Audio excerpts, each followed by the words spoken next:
Hi everyone, welcome back to the Cubo X FIS podcast. It's Mia here from FIS, and today I'm joined by the lovely Susanna, Joint MD of Cubo. Hi Susanna, how are you doing? I'm good, Mia. How are you? Yeah, not too bad, Invited not too today. bad. No, thank you so much for coming. So today we're going to be talking about some of the F&B businesses that have been so innovative and creative in their adaptations for COVID. There's a famous proverb that says, necessity is the mother of invention. I think that's something that we've really seen in the last few months as businesses and restaurants in particular have been put under strain. It has been incredible to see how they have found resolve and inexhaustible ability to innovate and find new business avenues as they shift their entire sales models almost overnight. So we're going to be talking today about some of the creative takeout ideas that we've seen, meal kits, digitization, how there's been this rise of the use of apps. And we're going to explore this area and just kind of celebrate some of the businesses that have been really inspiring and how agile and innovative that they've been. I'm in London and Susanna is in Oxford, which I think is a really great thing because it gives a different perspectives. I think so often we think that a lot of the innovations and the newest thinking happens in London, but Susanna, as she'll explain, has really seen some great creativity up in Oxford as well. So if we just start by talking about a few meal kits. Susanna, did you have any meal kits or order any meal kits when you were in lockdown? I did, yeah. Although, I guess I do a lot of home cooking, so I kind of use more kind of like I'll source my own ingredients, and kind of make up recipes depending on what I've got at home. Yeah. But I did, like a lot of the population, get into, at least dabble with baking, even if I still would not describe myself as an expert baker. And Dove Farm, so getting flour was obviously really difficult during the lockdown. I think we're all probably experienced, the empty flour shelves but Dove's Farm, who I think are a fantastic brand, they started packaging up like flour blocks. So it came with everything that you needed to make different loaves of flour.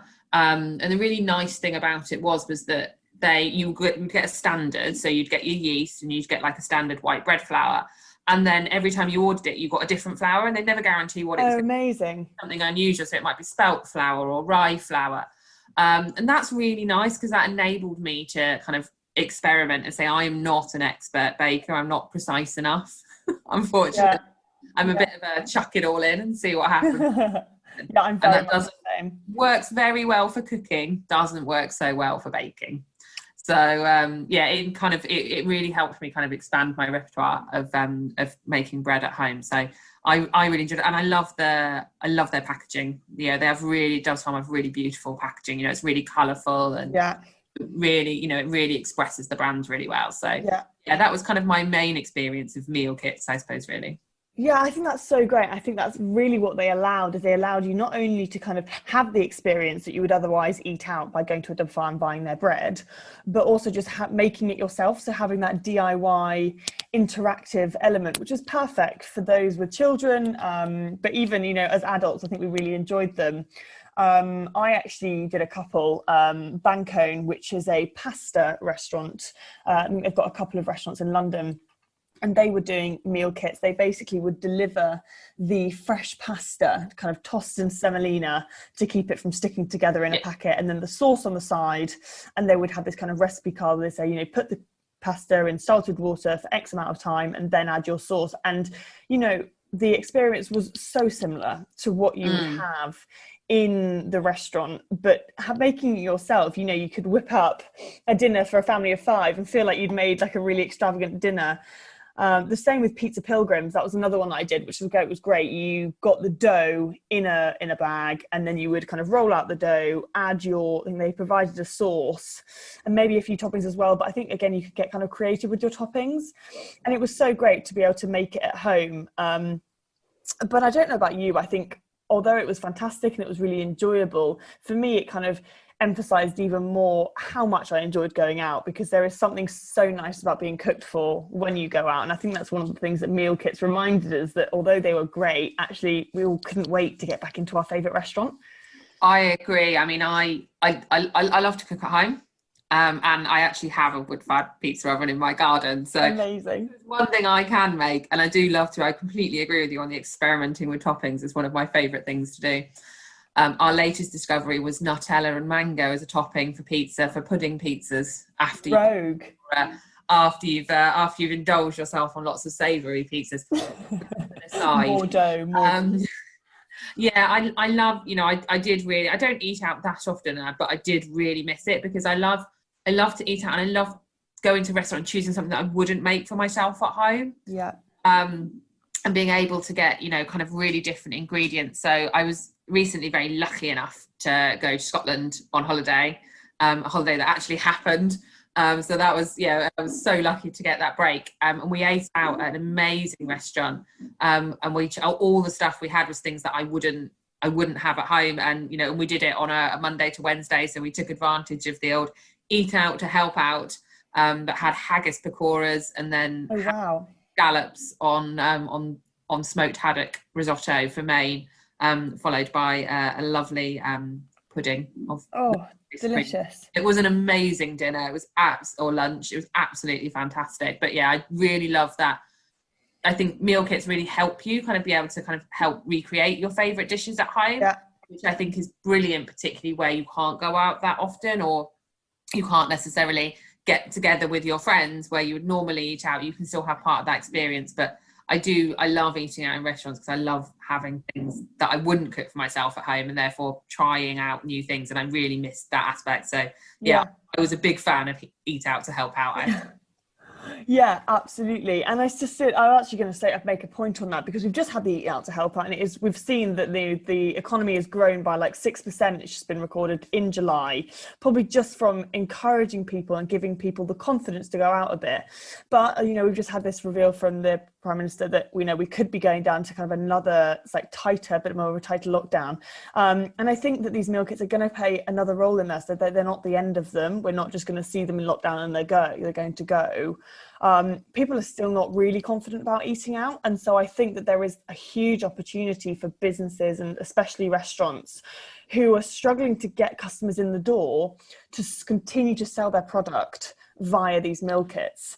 I completely agree. I think it's a really key area of innovation, because consumers don't want to see their favourite restaurants go to the wall. No. But if they can't go out, for either because of a lockdown situation, or for other financial pressures, then being able to support their favorite restaurants by recreating those dishes at home is actually something that consumers can really enjoy. So I think it's a really key area of innovation. Technology nowadays means that we've really got the opportunity. Restaurants, it's much easier to be able to sell to your consumers through direct to consumer routes, for example, so using the good old internet. And some of these restaurants, they've also got supply chains who need supporting as well. So, they can work with their suppliers to put together, meal kits that go, beyond just the sauce or the dry ingredients, for example, and really help across the supply chain, and not just the, kind of restaurant front end. So that's a really interesting area. And I'd love to see some of, favorite restaurants, big and small, kind of taking advantage, or being brave enough, because it's a bit of a scary time to innovate, but I do think it's the right time to innovate. Oh, absolutely. And it's not just meal kits, so they're not just providing these dishes. We've also seen kind of like the rise of like unconventional takeout foods as well.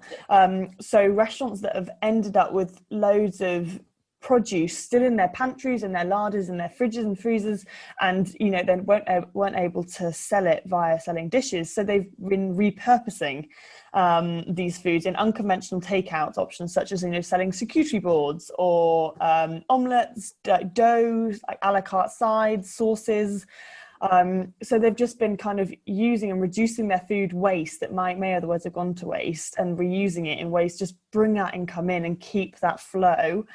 So I think that's another thing. So, if restaurants are struggling to get customers in the door, they have these meal kit options, but also being creative with what else can I sell? Can I sell my signature sauce? Can I, sell sides so someone can make a dinner at home, but then buy my sides, which I think is such a great idea.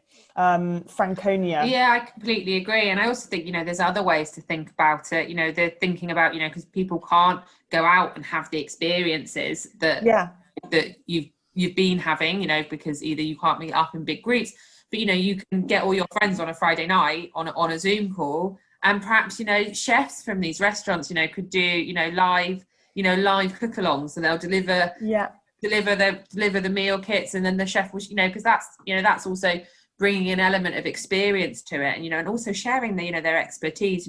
We'll obviously both of us through our roles at Kibo and FIS that know how fantastic and creative chefs can be, and I think they're brilliant people to learn from. So I wonder if that's also something that we might see. I know I've seen a couple of people kind of dabble in it, more, not so much restaurants per se, but kind of like individual chefs and stuff. And I do think it's quite an, again, perhaps a little sideline that you could sell alongside absolutely. I indulged a couple of weekends ago. There's Franconia, which was previously wholesale pastries. So they provide baked goods like breads and pastries to places like the House of Lords, the Ritz, the Savoy, so quite high end. And they have pivoted into retail and delivery, that you can now buy their sourdough, their rise, their pastries, and they can be brought to your door by aggregators like Deliveroo, in like packages like brunch. And we actually ordered like a brunch Sunday package from them, so we got like a thing of sourdough, a couple of croissants, and it was kind of delivered to our door, which was saved the need to go out to a bakery and buy these goods. So we had the coffee on hand, and we just had all of this goods arrived, and it was such a treat, even though we hadn't even left our house. Absolutely. For my birthday, my husband got me a cream tea delivered, and it was lovely. That was back in June. Yes, because that's what I was like, I want a cream tea. Yeah. So yeah, he found, I can't remember who it was from. He obviously sorted that out, but completely agree. And interesting you say there about them being a kind of a more catering company. Actually, a couple of catering companies around near me, because we don't have Deliveroo, I'm afraid, in rural Oxfordshire, unfortunately. But we do have a number of local catering companies, and and they obviously saw their, they typically cater for weddings and corporate events and those kind of things. Their business obviously literally disappeared. Still, the chances are it's not going to be coming back anytime soon. No, absolutely. Based on the current situation. But a couple of them did really innovative things. One of them started delivering a basics box, so you could go online and you would get rice or pasta. You weren't guaranteed you're going to get the same things, but they obviously had the kind of catering supply chain and were able to order on bulk. So they would deliver you a basics box, and and it was good value. It's like £25 or something like that for a box of basic dry goods. Pasta or rice, perhaps one or perhaps flour if they had it. Tinned tomatoes, kidney beans. Those, a lot of the things that were actually running out. In the supermarket in kind of March, April time, and they were able to, through their different supply chain, be able to distribute them to consumers. So I thought that was a really nice kind of local innovation from, say, kind of, just a small local catering company. And then the other one is, again, they supplied catering with kind of fish and high quality meats and those kind of things. And they set up, so he comes round in a little van every 6 weeks, knocks on my door and goes, "Mrs. Susanna, what would you like this week?" Oh, amazing. It was terribly sweet. But you buy on bulk from them, so you do need kind of a freezer. But it's really really high quality. Chicken breasts, or I've got Wessex Herefordshire cows ribeye steaks in my freezer that I bought from him this week. Enormous, great big responsibility. Amazing. Prawns, fish, so much to choose from. And you do buy a big box, and the box is somewhere typically between kind of £40 and £60, but then you'll get 10 steaks. Yeah, absolutely. You get 3 kilos of prawns. So, yeah. you know, and it's fantastic, you know, for filling up your freezer with fresh. Absolutely. I thought that was a really, again, from, you know, a really interesting innovation, you know, kind of taking what they had as a business and repurposing it Yeah. to, you know, manage the current situation. Yeah, but it can be daunting, as we've said, like, you Yeah. know, for a business to completely pivot their entire business model, you know, navigating the minefield of aggregators. So, you know, that's where people like us, like, you know, Cubo and FIS, where we are able to offer that support with opportunity mapping, range architecture, supporting with operations, how to get these products into a newly packaged form that can be transported to the consumer. I think that's where obviously we come in, because it can be daunting. Oh, absolutely. And, you know, your business might only be 3 or 4 people. Yeah. So, you know, if that, you know, certainly kind of, you know, particularly in the kind of the catering world, you know, typically you don't have that many full-time employees. A lot of people are kind of casual staff. Yeah. So, yeah, no, it can be absolutely daunting. And I think people think of innovation, particularly kind of new product innovation, as making the actual product. But actually, sometimes the best innovations are taking a fantastic product that you've already and repackaging and repurposing it, you know, and really maximizing the use of your assets. And absolutely, you know, that's the kind of you know, areas where Cubo and FIS and our wider family companies have got loads of experience. Yeah. To help out. Yeah, because I think another hurdle for businesses at the moment is this whole digitization. Yeah. So if you are a small little deli, for example, in Oxford, and you're not very, you know, tech savvy, the idea of having to get onto a Deliveroo app, or even having to start up an app and start using an app yourself that allows, you know, customers to order or review you or book a table, is very daunting. Absolutely. Because this is something that we've really seen. We've seen this rise of apps coming and filling this space to reduce the contact between consumers and staff, which has made it safer, but also it's a new innovation. It's something that's new. A couple of examples. So My app, which is literally digitizing restaurants, enabling them to go contactless in their ordering, billing, tipping, reviewing. There's one, an Indian app actually called Dine Out, which even allows you to choose your seats in the restaurant before you arrive, which is, you know, phenomenal. Normally you kind of get there and they kind of direct you to your seat, but now you can actually select the seats that you want to go to, and everything is being done digitally. I mean, how do you feel about this? Are you quite tech savvy? How do you feel about having to order something on an app when you get to a bar, for example? Well, I wouldn't describe myself as tech savvy, the imagination, but I'm not a complete technophobe. I'm probably somewhere in the middle. Yeah. Use an app, I can download an app, but don't expect me to program an app. Is probably a good description. I mean, I think it's fantastic, you know, because it makes it safer for staff. You know, but also things like, you know, restaurants, you know, we're having to have disposable menus. Well, that's not very sustainable. You know, if there's, you know, you're printing on paper and then they're getting used by one person, they're getting thrown away. Obviously, you know, that's, you know, what you need to do in a situation to reduce cross-contamination. But say, you know, for someone that cares quite passionately about sustainability, I was a bit like, I'm not actually so keen on that. Whereas, you know, one of the local restaurants just down the road from me in the town down the road called Borough Lounge, they set up their own app. So you can book on the app, so you can book the restaurant, you get in, there's a QR code on your table, you scan the QR code with your phone, it automatically knows who you are, so it automatically registers you for track and trace, so you don't have to fill in a little form. So that's good. And then it brings up the menu, you can select what you want. You choose what you want on the app. It calculates. You can even pay for it on there. It calculates. Touch nothing. And then the staff just bring you your drinks and bring you your meal to your table. And I just think it makes your movement around the restaurant so much smaller, because you're not getting up to go to the bar to order a drink and then back to your table and then going to the bar to order what you want to eat. So it kind of reduces a lot of kind of movement around the restaurant where you might, you know, be brushing past other people, you know, so it really helps with the social distancing. I think it's better from a sustainability point of view, because you're not wasting, say, things like, you know, single-use menus and those kind of things. Yeah.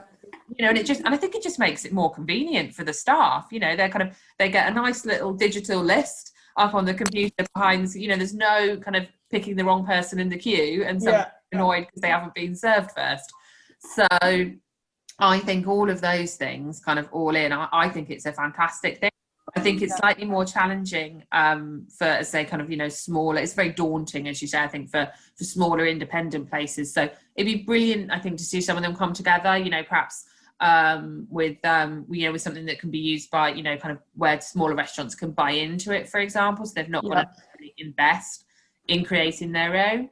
But I also think, thinking about your own restaurant and what your customers most value from the experience as well. Depending on who your customer base is, they might not be as comfortable with ordering an app. Can you have, kind of tablets in the middle of the table where people just need to press buttons and they get wiped down afterwards, those kind of things. So there's lots of ways digital can really help the businesses recover. But I also think, it's really important to consider what's going to be right for you and your business. If an app might be, absolutely perfect for some businesses, depending on their client base, but perhaps other businesses, perhaps, some more of a hybrid, would be more appropriate. But yeah, absolutely. I don't think there's a one size fits all. No, there never is. And we're fortunate enough to be able and proud to be able to offer at both FIS and Cubo a bespoke service that is very much tiered and adapted to the business needs depending on size, time frame, budget, and so whilst that's all we've got time for today, if you would like any support adapting and innovating or even navigating any of the changes that we've spoken about today, there have been loads of exciting changes which are great to celebrate, and if you would like to get involved with those and you feel like your business is ready for that innovation to make that next step, do get in touch with a member of either the Cubo or FIS team, and we would love to help. We love projects like this. We always encourage innovation and change and making those bold steps to adaptation. Absolutely. I mean, I think now is quite a, yes, personally, for a lot of people, it's a very, frustrating and sad time. We're all missing out on things. But, for certain businesses, we can embrace this as actually, quite an exciting time. And, change can be scary, but it can also be really, really exciting. And I think, we're, as experts, we're here to help people kind of, get over the scary bit and just, navigate into the exciting bit. Yeah, absolutely. As we said, necessity is the mother of invention. Absolutely. But thank you, Susanna, so much for joining us today. It was great to talk and chat as ever. You too, Mia. And that's all we've got time for today. So thanks, everyone, and speak to you all soon. Thank you. Speak to you all soon. Thanks, Mia. Bye. Bye.